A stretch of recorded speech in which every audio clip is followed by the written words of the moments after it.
Okay, we are finishing up classwork 7.1, where we are working with radian measure, and my screen is not moving. I'm trying to make it move, and okay, there we go.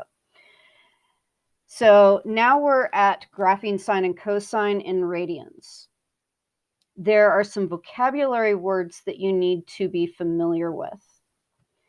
The midline, which is also called the sinusoidal axis. How awesome is that? That is, and let me just go to the answers so you can see it nicely typewritten. Now, normally it's the x-axis, but any vertical shift with plus d to the function will cause that midline to move to that d location. So it's the horizontal center of a graph. And just to make sure you're clear about what is meant by that, let me draw a line. Right? Okay. Yeah, drawing a line in this program is not fantastic. But I'm trying. Why won't it move? I'm telling it move. It won't move. Okay. Anyway, the center horizontal line. Is everyone clear about what the midline is? That it's the horizontal center that it wraps back and forth around. Yeah, that's like the line would be like the main zero line for this one. Mm-hmm. You could see that it's a main point that the graph keeps reoccurring to. Yes. Excellent. And then amplitude is a very important word. And whatever number is multiplying outside the function, the absolute value of that number is the amplitude. And the amplitude is the distance from that midline to the high and low points. So for example, let's see if I can get it to graph a line that would make me happy. This is the stupidest line program. Oh, there we go. Okay, that length is the amplitude, and that length shows up here, and it also shows up underneath. I'm hoping you're getting what I'm trying to show you. Maybe I'm going to have to hand draw this in. So the amplitude is this distance. And hey, can you think of where you've heard the phrase amp before? Music. And what does it tend to refer to about the music when you use that word? It gets louder. Yep. So when a sound is louder, it has a larger amplitude, and so the waves go higher and lower. How do you know what the midline is? Good question. The midline is always if you take the high number and the low number, and you find their average. So you add the highest y value, and I have it in here. I'm pretty sure I put it in here. Yeah. So to find the midline, you're averaging the maximum and the minimum y values. So if I take you over to example 12, in finding the midline, the highest y value is 3. Let me highlight. The lowest y value is -7.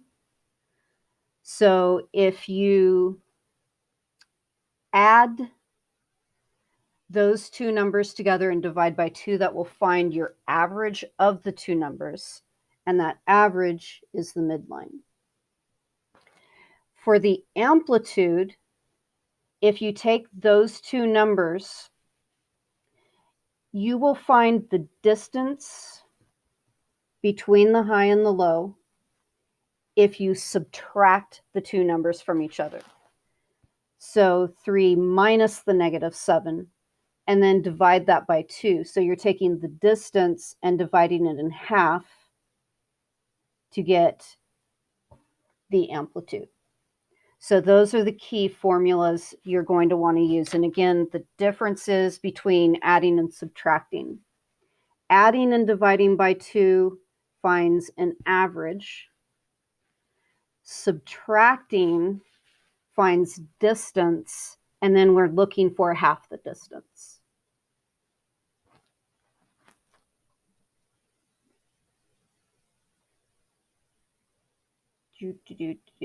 Come on back. There we go. Now, period is similar to frequency, except that it's a reciprocal of frequency. But period is how long it takes to restart a cycle. When we were dealing with degrees, the normal period of a sine cosine parent graph was 360 degrees. While we're in radians, the period of a sine or cosine parent graph is 2 pi. The only way that is going to change is if the x is multiplied by some number.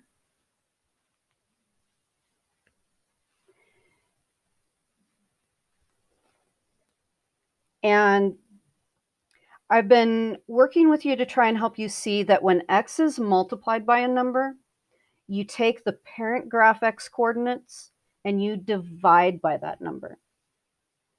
That means that if a cycle, or if one cycle goes from 0 to 2 pi, but the trig function has its x multiplied by the number b, then 0 divided by b is still 0. 2 pi divided by b is going to be where that final end point of one cycle has been squashed or stretched to. So the formula for finding the period of a sine or cosine graph is to take a period length that it normally would be and divide by whatever x is being multiplied by. And then we have horizontal shift or phase shift. I'm not going to focus too much on that vocabulary word. It's basically just horizontal shift.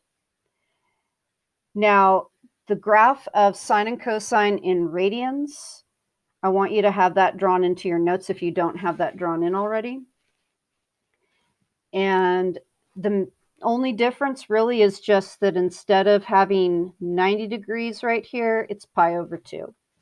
You can see the end of the cycle is at 2 pi for the parent graph. And so this is one cycle of sine. And remember, sine starts at the midline, and then it goes up to its highest point, back to the midline to its lowest point, and then back to the midline up again. The amplitude is 1, and its period is 2 pi. And then cosine, also amplitude 1, period 2 pi, but cosine begins at its maximum, then it heads down to the midline, then it goes down to its minimum, and then it comes back up to the midline and all the way back up to its maximum. And that gives you one main cycle of your cosine graph. Then the next thing to do is start graphing.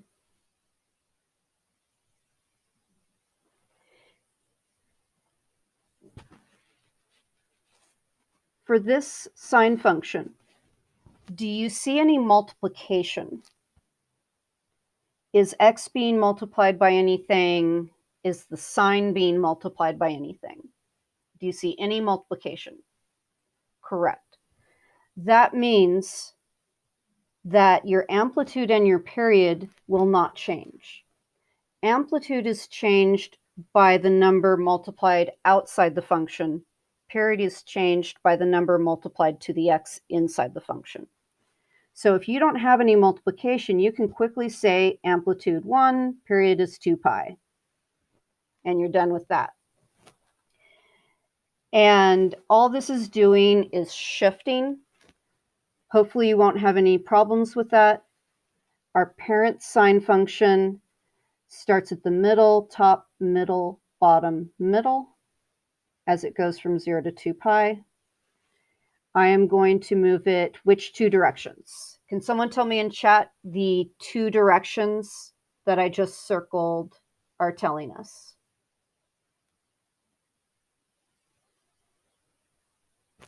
You're moving it 1 unit up. Mm-hmm. 1 unit up. And then the pi over 2 moves it which direction? Because it's plus pi over 2, we're going to move it. Back 90. Mm-hmm. Yes, left pi over 2. So I'm going to take this first point, move it up 1, left pi over 2. And if I do that with each individual point, I will wind up with those 5 points from its shift.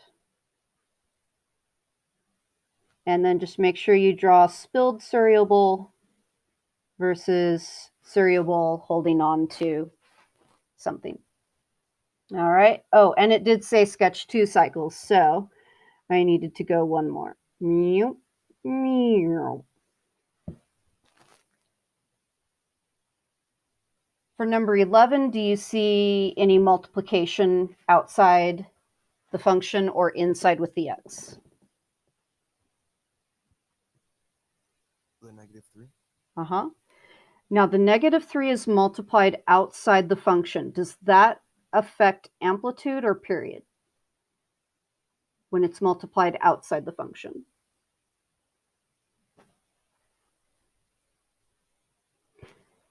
Outside affects the amplitude, which would be how high or low the wave goes. And what number is the amplitude of this graph? What number? -3. Not quite. Go back and look at what it was written down for amplitude. 3. It's always the absolute value of the number that you're multiplying by. Amplitude is a positive number always, and it's just a distance that your particular wave has from its sinusoidal axis to its maximum, or from that sinusoidal axis to its minimum. I just like saying sinusoidal axis. It's fun. Okay. Now, is there any other multiplication division?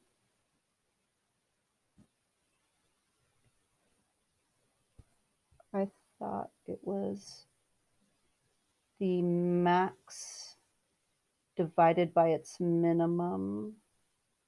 The amplitude?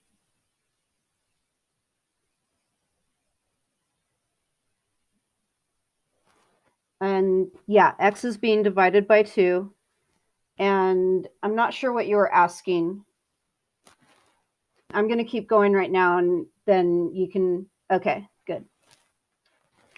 So if x is being divided by 2, what does that actually tell me to do to the parent numbers of x? The parent graph's numbers of x. Right, multiply by 2. Well, that means you're going to do that same thing to the period. So the period is going to be 2 pi times 2, which is a much nicer way than writing the formula that I had shown you. 2 pi divided by the number that x is multiplied by. Over here, 1/2 is the number being multiplied by x. So if you just follow a formula, you have to write 2 pi divided by 1/2 and then multiply by the reciprocal and hopefully see it correctly and get 4 pi. But if you understand that the operation you see being done to x, the actual opposite of that operation is what's being done to the parent's x-coordinates. If you understand that, then it makes sense that when you see divide by 2, you're going to multiply a period by 2 to get when that cycle finishes up.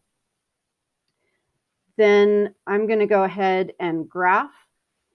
Cosine usually starts at its highest point, but it's going to start at its lowest point because of the -3. And it's going to first head up and then head down, and its highest y value is going to be 3. Then with the x divided by 2, I'm actually multiplying everything by 2. So that means that I'm going to return to where I started at -3 when I hit 4 pi. Now, halfway from 0 to 4 pi, cosine usually hits its minimum, but because it's flipped upside down, cosine hits its maximum. Halfway between 0 and 2 pi is when cosine hits the midline, and halfway from 2 pi to 4 pi is again where it hits the midline. And then I'm going to draw the graph.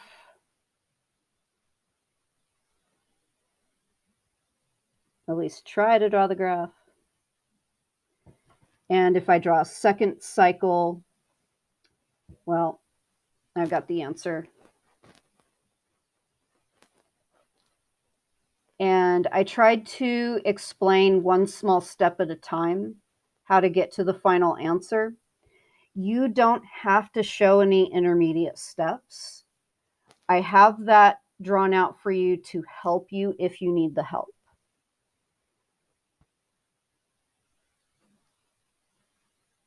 Now, number 12, we had talked about a little bit already. And we found that the maximum y value is 3 and the minimum y value is 7. So I'm just going to repeat again that if I want to find the midline, I need to find the average of my high and low. An average meaning add the two numbers together and divide by the number of numbers 2. And that's going to end up giving me -2 for my midline. And then just visually look at it and see, yeah, that looks right. For the amplitude, I need to know the distance from the highest point to the lowest point. And that distance would mean I'm going to take the high point and subtract the low point to get a distance of 10.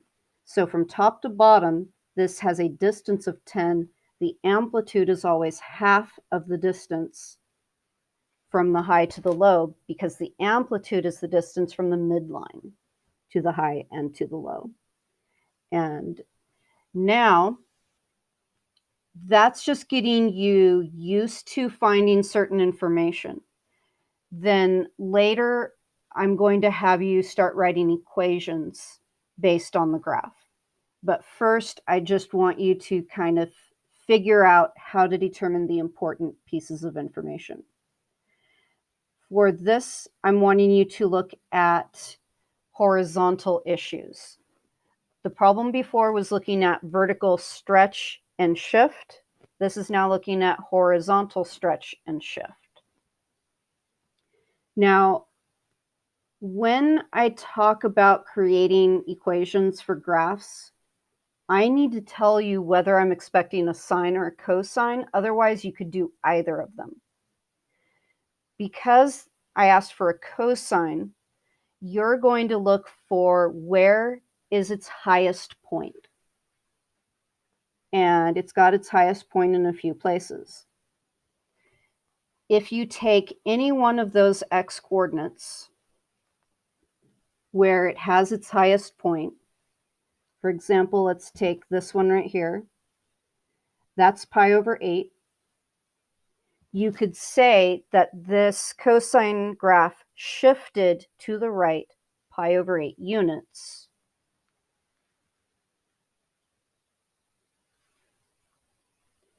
that means later when I start having you write equations, you're going to write cosine of x minus pi over 8 because we always do the opposite addition or subtraction of the horizontal shift. And then the period of the graph, to find that, you're going to go from one highest point to the next consecutive highest point. And you're going to find the distance in between those two numbers. And honestly, it may be easier if you think about if I were to shift it back to 0. If I were to shift this point back to x equals 0, where would this high point shift to? What x coordinate would it shift to?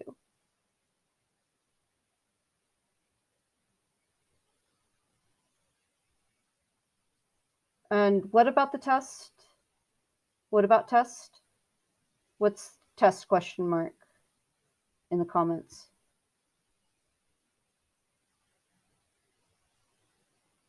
I don't, I'm not sure what you're referring to.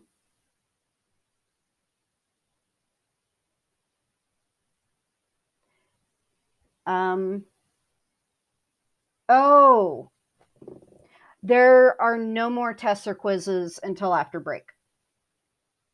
You'll get back the scores when I grade them. So,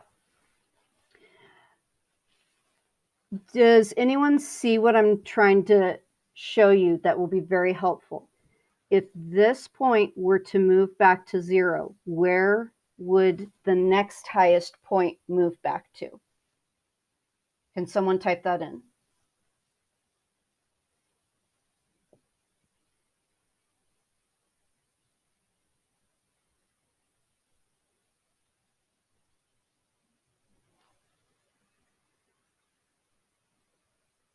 Do you see that it's shifting it this much to the left?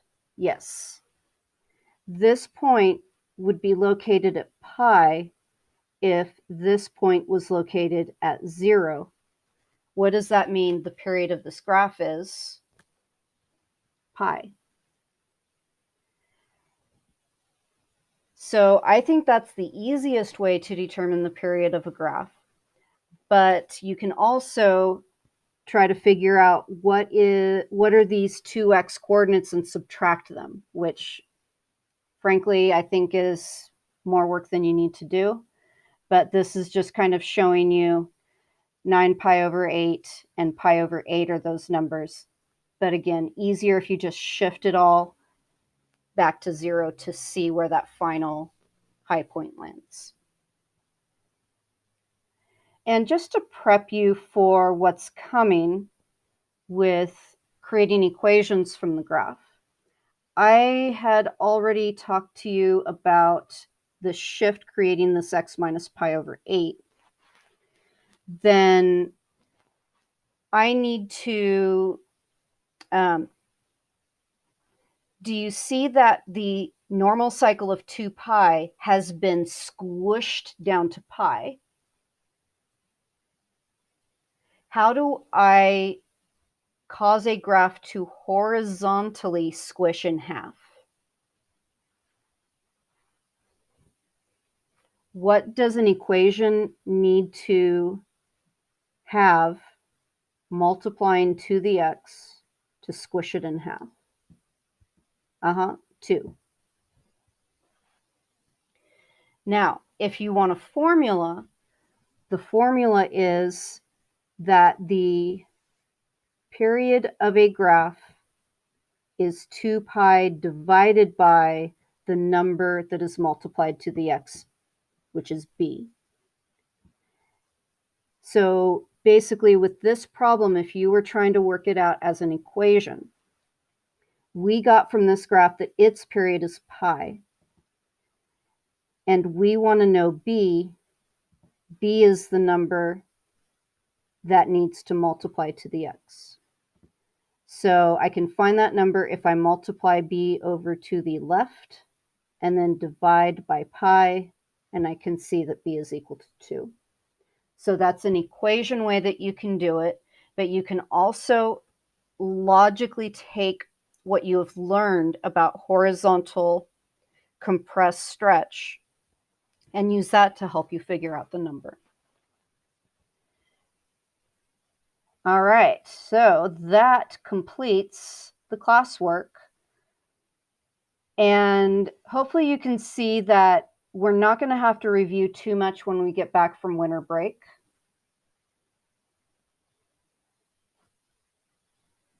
And now I want to give you some time to work on homework. Who has tests tomorrow? Who has to take a test tomorrow? Or are there no tests tomorrow? Okay, well, I guess, oh, okay. Let me make sure that you see. I did post the Unit 7 calendar, so some of the questions you guys were asking earlier, you can find on this calendar. For these 3 days that we're in the middle of, no testing at all. However, we will test, or I should say quiz, the Tuesday that you get back. We are going to learn 2 classworks, study a little bit, and then take a test. And you will appreciate when we get to the later test that we took that test earlier on to not have too much in one exam. So that actually is, let me